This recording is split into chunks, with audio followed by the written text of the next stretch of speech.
Salut à toutes les filles, c'est Diabolix et je suis là pour parler d'un nouveau fond de teint et d'un nouveau fond de teint favori parce qu'il arrive à surplomber de très peu mon bourgeois Healthy Mix dont j'ai à peine parlé il y a quelques temps et que je sais que c'était mon fond de teint préféré, mais c'était vraiment mon fond de teint préféré. Ça fait plus de 6 mois, 1 an que j'aime mon bourgeois Healthy Mix, je l'aime toujours.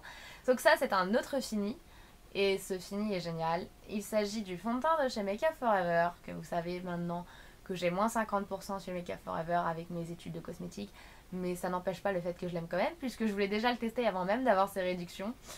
Il s'agit du Matte Velvet Plus. Donc voilà, de chez Makeup Forever. Et je prends moi la couleur 35 qui correspond à la teinte vanille. Il s'agit d'un fond de teint à base d'eau, donc waterproof. Ça va avec, ce qui est génial pour l'été, on se le dit. C'est fait pour les peaux normales, mixtes et grasses. C'est exactement ça qui fait que ce fond de teint est génial. C'est un super fond de teint pour peau grasse, mixte et normale. Peau sèche, n'y pensez même pas.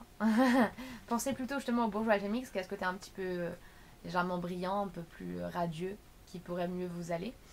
L'avantage des produits Makeup Forever, bien sûr, c'est qu'on n'a pas de problème d'allergie parce qu'ils sont non commodogènes.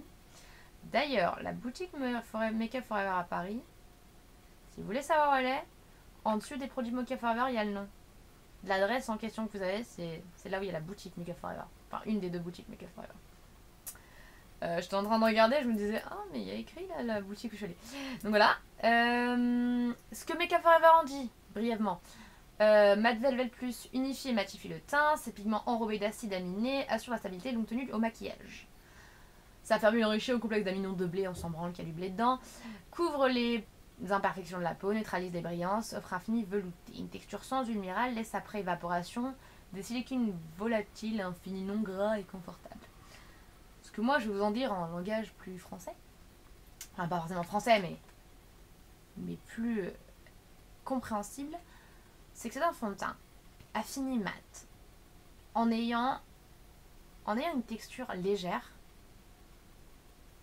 Il permet, comme le Healthy Mix, d'avoir une grande couvrance. C'est donc un fond de teint à couvrance médium, quasiment complète, mais sans avoir l'impression du complet, la grosse épaisseur de crème.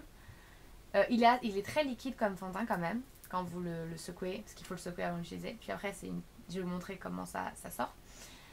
C'est comme ça, une petite pipette, hop, vous sortez votre fond de teint. Donc voilà, et il est mat.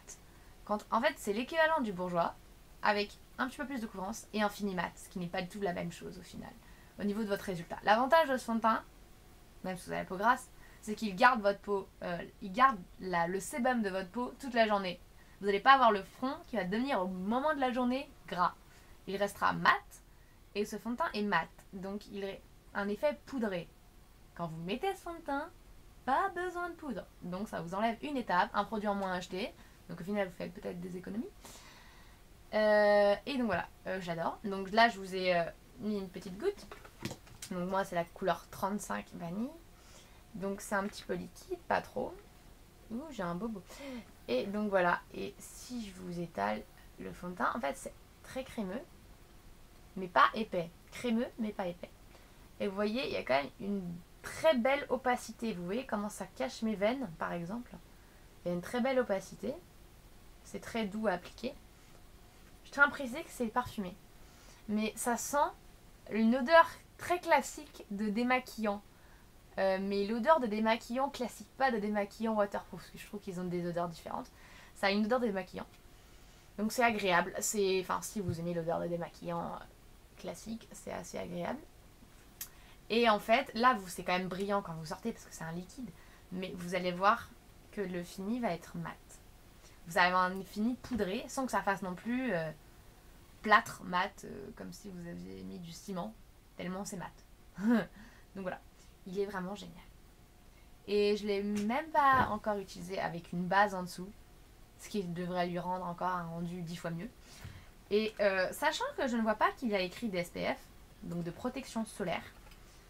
J'ai pas essayé avec des photos flash non plus, mais il doit être génial pour les photographies. le matte velvet, sachant qu'il est infini mat. Et s'il n'a pas le SPF, il ne devrait pas avoir de rendu blanc au niveau de l'appareil photo. Et il devrait être génial pour les photographies, ce qui peut être toujours un plus. D'éviter d'avoir l'air d'un cachet d'aspirine sur ses photographies jusqu'à là, juste là où on a un produit sur le visage. Donc voilà, c'est mon avis sur le matte velvet. Je ferai sûrement prochainement une revue sur le fond de teint HD de chez Make Up Forever que j'ai aussi. Et je vous ferai un comparatif des deux. Peut-être aussi un point de vue entre le Make Up Forever HD et le Bourjois LT Mix, sachant qu'il y a quand même une différence, c'est que le Bourjois n'est pas fait forcément pour la Forte HD, mais que je trouve que les finitions sont similaires. Donc pour moi, c'est le même type de fond de teint. Donc là, on a Matte Velvet qui est un peu séché. C'est très mat. Ça, c'est encore un peu brillant, mais vous savez que c'est quand même très mat. C'est un petit peu la matification que j'ai de ma peau naturelle, en fait, que vous avez là. Et vous voyez là ma trace, vous avez quand même cette couvrance qui est impressionnante. Donc voilà. Voilà pourquoi je conseille le Matte Velvet pour les peaux grasses. Voilà. Une peau grasse veut bien dire que vous avez au minimum la zone T grasse. Si vous avez la zone T grasse, vous êtes une peau mixte à grasse. Donc voilà. Donc j'espère que cette vidéo vous aura aidé. N'oubliez pas de vous abonner comme toujours. Bye.